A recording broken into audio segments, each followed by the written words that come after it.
ಗುರು ರಾಘವೇಂದ್ರ ಸ್ವಾಮಿಗಳು ಅವರು ಭಕ್ತರ ಮನಸ್ಸಿನಲ್ಲಿ ಅಚಲವಾದ ಭಕ್ತಿಯನ್ನು ಉಂಟುಮಾಡಿದ ಮಹಾನ್ ಸಂತರು.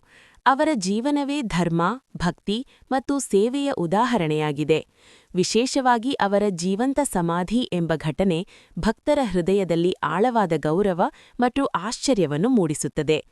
ರಾಘವೇಂದ್ರ ಸ್ವಾಮಿಗಳು 1671ರಲ್ಲಿ ಆಂಧ್ರಪ್ರದೇಶದ ಮಂತ್ರಾಲಯದಲ್ಲಿ ಜೀವಂತ ಸಮಾಧಿ ಹೊಂದಿದರು. ಇದನ್ನು ಬೃಂದಾವನ ಪ್ರವೇಶ ಎಂದು ಕರೆಯಲಾಗುತ್ತದೆ.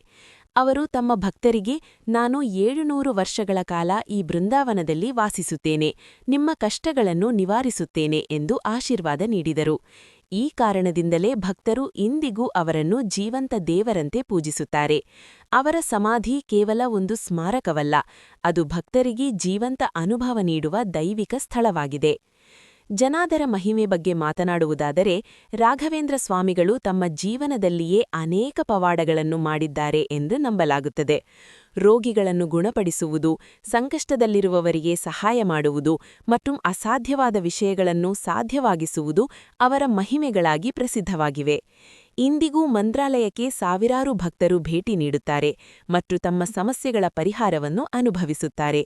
ಶ್ರೀ ಗುರು ರಾಘವೇಂದ್ರ ಎಂದು ಭಕ್ತಿಯಿಂದ ಜಪಿಸಿದರೆ ಅವರ ಕೃಪೆ ದೊರೆಯುತ್ತದೆ ಎಂಬ ನಂಬಿಕೆ ಬಹಳ ಗಟ್ಟಿಯಾಗಿದೆ. ರಾಘವೇಂದ್ರ ಸ್ವಾಮಿಗಳನ್ನು ಪೂಜಿಸುವ ವಿಧಾನವು ಬಹಳ ಭಕ್ತಿಪೂರ್ಣವಾಗಿದೆ. ಪ್ರತಿದಿನ ಬೆಳಿಗ್ಗೆ ಮತ್ತು ಸಂಜೆ ಪೂಜೆ ಮಾಡಲಾಗುತ್ತದೆ. ವಿಶೇಷವಾಗಿ ಪೂಜೆ, ಸೇವೆ ಮತ್ತು ಪ್ರಾರ್ಥನೆ ಮೂಲಕ ಭಕ್ತರು ಅವರ ಆಶೀರ್ವಾದ ಪಡೆಯುತ್ತಾರೆ. ಮಂತ್ರಾಲಯದಲ್ಲಿ ನಡೆಯುವ ಸೇವೆಗಳು, ಪಂಚಾಮೃತ ಅಭಿಷೇಕ, ಅಲಂಕಾರ, ಆರತಿ ಇವುಗಳೆಲ್ಲವೂ ಭಕ್ತರಿಗೆ ಆಧ್ಯಾತ್ಮಿಕ ಶಾಂತಿ ನೀಡುತ್ತವೆ. ಮನೆಗಳಲ್ಲಿಯೂ ಭಕ್ತರು ಅವರ ಫೋಟೋ ಅಥವಾ ಮೂರ್ತಿಯನ್ನು ಇಟ್ಟು ಪೂಜೆ ಮಾಡುತ್ತಾರೆ.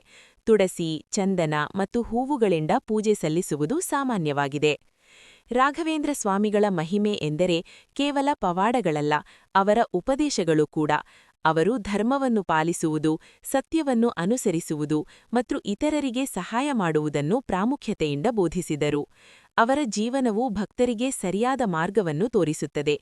ಕಷ್ಟ ಬಂದಾಗ ನಂಬಿಕೆಯನ್ನು ಕಳೆದುಕೊಳ್ಳಬಾರದು ಎಂಬ ಪಾಠವನ್ನು ಅವರು ನೀಡುತ್ತಾರೆ. ಒಟ್ಟಿನಲ್ಲಿ ಶ್ರೀ ಗುರು ರಾಘವೇಂದ್ರ ಸ್ವಾಮಿಗಳ ಜೀವಂತ ಸಮಾಧಿ, ಅವರ ಮಹಿಮೆ ಮತ್ತು ಪೂಜೆ ಇವು ಭಕ್ತರ ಜೀವನದಲ್ಲಿ ಆಧ್ಯಾತ್ಮಿಕ ಬೆಳಕು ಮೂಡಿಸುತ್ತದೆ. ಅವರ ಆಶೀರ್ವಾದದಿಂದ ಅನೇಕ ಜನರು ತಮ್ಮ ಜೀವನದಲ್ಲಿ ಶಾಂತಿ ಮತ್ತು ಸುಖವನ್ನು ಕಂಡುಕೊಳ್ಳುತ್ತಿದ್ದಾರೆ. ಇಂದಿಗೂ ಅವರ ಹೆಸರು ಕೇಳಿದಾಗ ಭಕ್ತರಲ್ಲಿ ಭಕ್ತಿ ಮತ್ತು ನಂಬಿಕೆ ಹೆಚ್ಚುತ್ತದೆ. ನಮ್ಮ ಈ ವಿಡಿಯೋ ನಿಮಗೆ ಇಷ್ಟವಾದರೆ ಲೈಕ್ ಮಾಡಿ, ಸಬ್ಸ್ಕ್ರೈಬ್ ಮಾಡಿ, ನಿಮ್ಮ ಸ್ನೇಹಿತರ ಜೊತೆ ಶೇರ್ ಮಾಡಿ. ಧನ್ಯವಾದಗಳು.